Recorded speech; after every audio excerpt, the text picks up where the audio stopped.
Pernah kebayang nggak? Ada sebuah pertarungan hukum yang nilainya miliaran rupiah, tapi nasibnya itu justru ditentukan bukan oleh siapa yang benar atau salah, tapi oleh satu detail kecil, satu prosedur yang kelewat. Nah, kali ini kita akan bedah kasus yang luar biasa, yang dikenal sebagai sidang PP kelima.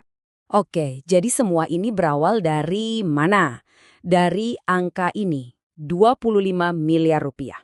Ini adalah temuan adanya aliran kas atau cash flow sebesar itu di rekening seorang wajib pajak. Ya, angka segede inilah yang akhirnya menyalakan alarm dan memicu pemeriksaan besar-besaran yang ujung-ujungnya sampai ke pengadilan. Nah, disinilah pertempurannya dimulai. Kita punya dua kubu. Kubu pertama, si penggugat atau wajib pajak bilang gini, proses pemeriksaannya itu melanggar aturan waktu, jadi semua hasilnya nggak sah. Tapi kubu kedua, kantor pajak, bales. Tunggu dulu, temuan 25 miliar ini nyata. Prosesnya lama karena wajib pajaknya sendiri yang susah dihubungi dan nggak kooperatif. Yuk kita lihat dulu dari sisi penggugat. Yang menarik di sini, mereka tuh nggak terlalu fokus ngebantah soal duit 25 miliarnya. Enggak. Strategi mereka fokus 100% ke aturan main. Mereka bilang, prosesnya dari awal udah cacat hukum. Senjata utama dari argumen penggugat itu adalah dokumen ini, PMK atau Peraturan Menteri Keuangan. Buat mereka, PMK ini bukan sekedar buku panduan internal buat pegawai pajak loh, bukan. Ini adalah hukum positif. Artinya, semua pihak termasuk kantor pajak sendiri wajib patuh tanpa kecuali. Jadi kalau dilanggar, ini bukan sekedar salah administrasi, tapi pelanggaran hukum serius. Jadi, argumen inti mereka sebetulnya simpel banget. Pemeriksaan itu ada batas waktunya, yaitu 6 bulan. Lewat dari itu, seharusnya ada surat perpanjangan yang resmi. Nah, mereka bilang, ini udah lewat batas waktu dan surat perpanjangan nggak pernah mereka terima. Konsekuensinya, seluruh hasil pemeriksaan, termasuk tagihan pajaknya, harus dianggap batal. Hangus, titik.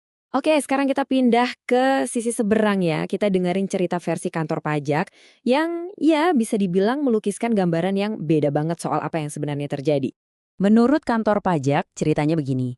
Mereka udah kirim surat pemeriksaan ke alamat resmi si wajib pajak di Dumai. Masalahnya suratnya balik terus. Belakangan baru ketahuan kalau orangnya udah pindah ke Cengkareng, Jakarta, tapi nggak pernah update data alamat. Nah, menurut mereka inilah akar masalah kenapa semuanya jadi berlarut-larut. Jadi, intinya begini. Bagi kantor pajak, masalah utamanya itu bukan di pihak mereka. Bolanya tuh ada di wajib pajak yang mereka anggap sengaja menghambat proses. Udah susah dihubungi karena alamatnya nggak diupdate, pas udah berhasil ketemu pun, dokumen yang diminta katanya nggak pernah dikasih.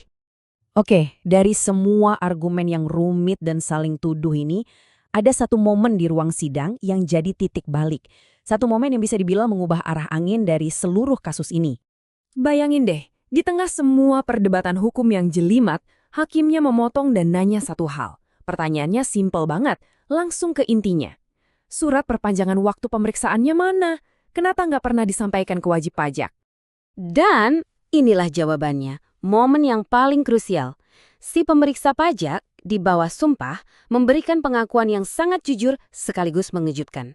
Dia bilang, mungkin kami ada keteledoran di sini yang mulia, jadi kami kelupaan.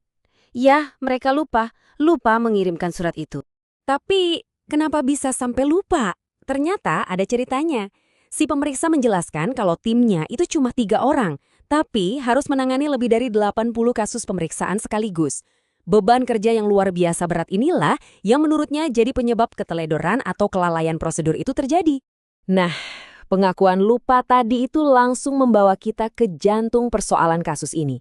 Sebuah dilema klasik dalam hukum, mana yang lebih penting, prosedur atau substansi, aturan mainnya atau hasil temuannya.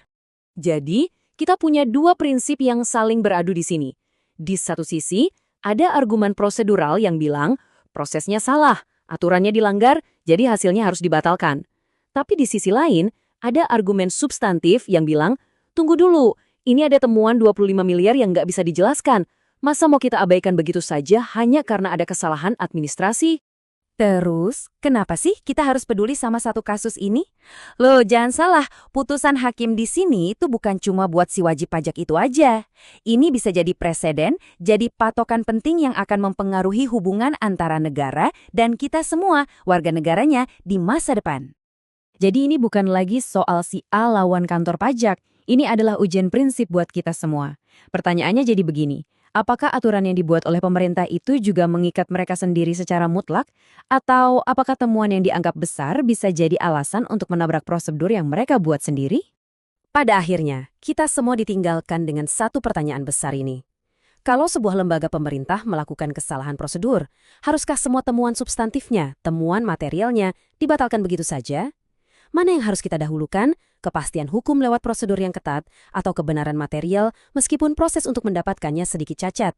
Putusan dalam kasus ini akan jadi jawaban yang sangat-sangat penting.